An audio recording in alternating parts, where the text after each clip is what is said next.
Video பார்த்துட்டு எல்லாத்துக்கும் வணக்கம். இன்னைக்கு என்ன பார்க்க போறோம்னா 10 மைண்ட் ப்ளோவிங் சைக்காலஜி ஃபேக்ட் தான் பார்க்க போறோம். இன்னைக்கு ரொம்பவே இம்பார்ட்டன்டான சைக்காலஜி ஃபேக்ட் தான் பார்க்க போறோம் கைஸ். ஸோ வீடியோவை ஸ்கிப் பண்ணாம ஃபுல்லா பாருங்க. அண்ட் முக்கியமா உங்களுக்கு ஏதாச்சும் இந்த டாபிக்ல எனக்கு வீடியோ வேணும் அப்படின்னு நினைச்சீங்கன்னா கமெண்ட் பாக்ஸ்ல கமெண்ட் பண்ணுங்க. கண்டிப்பா உங்களுடைய டாபிக்ல நான் வீடியோ எடுத்து போடுறேன். அண்ட் மறக்காம நம்முடைய மெம்பர்ஷிப்ல ஜாயின் பண்ணிக்கோங்க.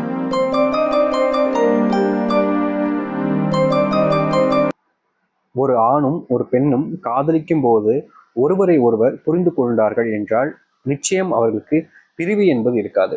இங்க நிறைய பேர் லைஃப்ல இந்த லவ் பிரேக்கப் ஆகிறதுக்கு முக்கியமான ரீசன் என்ன தெரியுமாங்க? அவங்களுக்கான அந்த புரிதலுங்கிறது இருக்கவே இருக்காது. துப்புரா 1% கூட இருக்காது. இதனாலதான் இந்த காதல்ங்கிறது பிரேக்கப் ஆகுது. உண்மையிலே நீங்க உங்க லைஃப்ல நீங்க விரும்பக்கூடிய பார்ட்னரை உங்க லைஃப்ல புரிஞ்சுக்கோங்களேன். நீங்க புரிஞ்சுக்கிட்டாலேங்க உங்க லைஃப்ல எந்த ஒரு பிரச்சனையும் வராது. முக்கியமா நீங்க அவங்க எப்படிப்பட்ட கேரக்டர், எந்த மாதிரி டைம்ல எந்த மாதிரி இருப்பாங்க அப்படின்றத தெரிஞ்சுக்கோங்க. இதுவே உங்களுடைய லைஃப்ல சிம்பிளா ஒரு ஒரு மாற்றத்தை உங்க லைஃப்ல ஏற்படுத்தி கொடுத்துரும். புரியுதுங்களா? ஸோ லவ்ல பிரியறதுக்கு முக்கியமான காரணமே உங்களுடைய அந்த மிஸ் அண்டர்ஸ்டாண்டிங்காக இருக்கக்கூடிய புரிதல் இல்லாத ஒரு விஷயம் தான். நீங்க நல்லா புரிஞ்சுக்கிட்டீங்கன்னா நிச்சயமா உங்க லைஃப்ல எந்த ஒரு ப்ராப்ளமும் வராது. ஸோ லவ் பண்றீங்கன்னா ஃபர்ஸ்ட் அண்டர்ஸ்டாண்ட் பண்ணுங்க, புரிஞ்சுக்கோங்க. அதிக ஆண்கள் ஒரு பெண்ணிடம் இருந்து ஒரு உண்மையான காதலை எதிர்பார்க்கிறார்கள். ஆனால் இங்க இருக்கக்கூடிய சில பெண்கள் ஆண்கள் அது போன்று இருப்பது கிடையாது. அதாவது பாத்தீங்கன்னா இங்க இருக்கக்கூடிய அதிகப்படியான ஆண்கள் பாத்தீங்கன்னா ஒரு பொண்ணிட்டு இருந்து ஒரு உண்மையான காதல் வேணும் அப்படின்றத எதிர்பார்க்கிறாங்க. ஆனா எல்லா பெண்களுமே ஒரு உண்மையான காதலை ஒரு ஆணுக்கு கொடுக்குறாங்களா அப்படின்னு கேட்டீங்கன்னா நிச்சயமா கிடையாது. ஏன்னா இங்க இருக்கக்கூடிய சில பேர் பாத்தீங்கன்னா ஒரு பையனை யூஸ் அண்ட் த்ரோ பேப்பர் மாதிரி டைம் பாஸுக்கும் சும்மா நேரம் கிடைக்காத டைம்ல யூஸ் பண்ணிக்கிறதுக்காகவும் தான் யூஸ் பண்றாங்க. ஸோ உங்க லைஃப்ல நீங்க விரும்பக்கூடிய போர்சன் எப்படிப்பட்டவங்கிறத நீங்க தான் பார்த்தாகணும். உங்க லைஃப்ல நீங்க இப்படிப்பட்ட போர்சன் தான் விரும்புனீங்கன்னா நிச்சயமா நீங்க மிகப்பெரிய தப்பு பண்ணிக்கிட்டு இருக்கீங்கன்றத புரிஞ்சுக்கோங்க. உங்க லைஃப்ல ஒருத்தங்க டைம் பாஸுக்காக உங்களை விரும்புறாங்க அப்படின்னா, உங்களை விரும்புற நேரத்துல இப்படிப்பட்ட விஷயங்கள் பண்றாங்கன்னா நீங்க தான் எந்த விஷயங்களா இருந்தாலும் சரி, முடிவா இருந்தாலும் சரி யோசிச்சிருக்க வேண்டியதா இருக்கும். ஸோ புரிஞ்சுக்கோங்க. இங்க இருக்கக்கூடிய ஒரு சில ஆண்களும் பெண்களும் ஒரு நபரை விரும்புவார்கள்.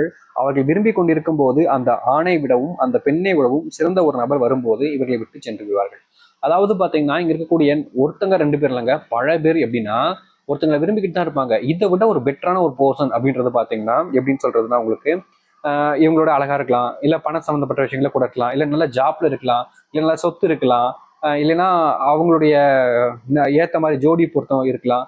இந்த மாதிரி பல விஷயங்கள்ல பெட்டரா உங்களை கூட இருக்காங்கன்றது தெரியும் போது எனக்கு சரிப்பட்டு வர மாட்டப்பா, நான் அவங்க கூடயே போறேன்ப்பா அப்படின்னு சொல்லிட்டு ரொம்ப சிம்பிளா உங்களை விட்டுட்டு அவங்க கூட போயிடுவாங்க. ஸோ இப்படிப்பட்ட போர்சன் நீங்க உங்க லைஃப்ல விரும்பிக்கிட்டு இருந்தீங்கன்னா யோசிச்சுக்கோங்க கைஸ். இப்படிப்பட்ட போர்சன் உங்க லைஃப்ல இருந்தாங்கன்னா நீங்க தான் வாழ்க்கை முழுக்க கஷ்டப்படுவீங்க. அது எந்த ஒரு மாற்று கருத்தும் இல்லை. நீங்கள் விரும்பும் ஆண் அல்லது பெண் உன்னிடம் அதிக அளவில் கோவப்படுகிறார்கள் என்றால் அதற்கு காரணம் அவர்கள் உங்கள் மேல் வைத்திருக்கக்கூடிய பாசமாக தான் இருக்கும். புரிந்து கொண்டால் சந்தோஷமான வாழ்க்கை உங்களுக்கு அமையும். இந்த ரிலேஷன்ஷிப்ல ஒருத்தங்க எப்ப பார்த்தாலும் உங்ககிட்ட கோவப்படுறாங்க, சண்டை போடுறாங்க அப்படின்னா அந்த இடத்துல நல்லா புரிஞ்சுக்க வேண்டிய விஷயம், அவங்களுக்கு உங்க மேல வச்சுக்கூடிய அந்த அன்பை எப்படி காமிக்கிறதுன்னு தெரியல. அந்த காமிக்க முடியாத அன்பு தான் இங்க பிரச்சனையாகவும் சண்டையாகவும் மாறுது. ஸோ உங்க ரிலேஷன்ஷிப்ல ஒருத்தவங்க உங்ககிட்ட இப்படி நடந்துக்கிறாங்கன்னா அந்த இடத்துல அன்புன்ற அதிகமா இருக்குன்றத நீங்க தான் புரிஞ்சுக்கணும். அதை புரிஞ்சுக்க முடியலன்னா கண்டிப்பா உங்களுக்குள்ள அந்த பிரச்சனை வரும். பிரச்சனை வந்து நீங்க புரிஞ்சு போயிருவீங்க. அந்த புரிதலுங்கிறது தான் இங்க பல பேர்ட்ட இல்லாமலே போயிடுது. அதாவது எப்படின்னா ரிலேஷன்ஷிப்ல இருக்கிறாங்க, ரிலேஷன்ஷிப்ல சந்தோஷமா தான் இருக்கிறாங்க. பட் அந்த புரிதல்ன்றது அவங்க கிட்ட இல்லாததுனால என்ன நடக்குதுன்னா அந்த ரிலேஷன்ஷிப் அதோட முடிஞ்சு போயிருது. ஸோ நீங்க விரும்பக்கூடிய நபர்கள் இப்படிப்பட்ட விஷயங்கள் கோவப்படுறாங்க அப்படின்னா நீங்க புரிஞ்சுக்கணும், இல்லை அவங்க புரிஞ்சுக்கணும். 2 பேருமே புரிஞ்சுக்கலன்னா மாறி மாறி அடிச்சுப்பீங்க, அப்புறம் பிரிஞ்சு போயிருவீங்க. ஸோ ரிலேஷன்ஷிப்ல எப்பவுமே சரிங்க, புரிதல் என்பது முக்கியமான ஒரு விஷயம். உங்ககிட்ட கோவப்படுறாங்கன்னா கண்டிப்பா அது அன்புக்காக தான், அண்டு உங்க மேல இருக்கக்கூடிய அக்கறையினாலதான்றத நீங்க தெரிஞ்சுக்கிட்டாலே மோஸ்ட் ஆஃப் த ப்ராப்ளத்துல இருந்து நீங்க தப்பிச்சுப்பீங்க. இந்த லவ்வும் பிரேக்கப் ஆகாது. ஆண்களை விட பெண்கள் தான் ஒருவரை விரும்பி அவர்களுக்காக வாழ்நாள் முழுவதும் காத்திருக்கார்கள். அதை காதலிக்கும் போதும் சரி, கல்யாணத்துக்கு பிறகும் சரி. உண்மையை சொல்லணும்னா ரிலேஷன்ஷிப்பை பொறுத்த வரைக்கும் ஆண்களை விட பெண்கள் தான் ரொம்ப எப்படி சொல்றேன்னா ரொம்ப ட்ரஸ்டானவங்களும் சரி, அவங்களுக்காக காத்திருக்கக்கூடிய டைமையும் எவ்வளவு நாள் ஆனாலும் சரி அவங்களுக்காக வெயிட் பண்ணுவாங்க. ஏன்னா இவங்களுடைய கேரக்டரே அதானுங்க. எப்படி சொல்றேன்னா எப்பவுமே அன்பு அப்படின்னாலே அது பொண்ணுங்க தான் நம்ம சொல்லுவோம். ஏன்னா அவங்களுடைய கேரக்டரே அப்படிப்பட்டது தான். ஸோ உங்க லைஃப்ல நீங்களும் சரி இல்லை ஆண்களும் சரிங்க, யார் உண்மையிலே லவ் பண்ணி அந்த அந்த லவ்வுக்காக ரொம்ப நாள் காத்திருப்பாங்கன்னா அது ஒரு பொண்ணா தான் இருக்கும். பசங்களோட பொண்ணு தான் உண்மையிலே ரொம்ப நாட்கள் லவ் பண்ணிட்டு அந்த பையனுக்காக காத்திருப்பாங்க.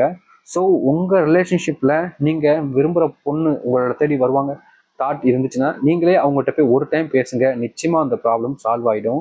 நீங்கள் அவங்க வருவாங்க வெயிட் பண்ணிங்கன்னா 2 பேருமே வெயிட் பண்ணிக்கிட்டே இருப்பீங்க, கடைசியில் பிரிஞ்சிருவீங்க.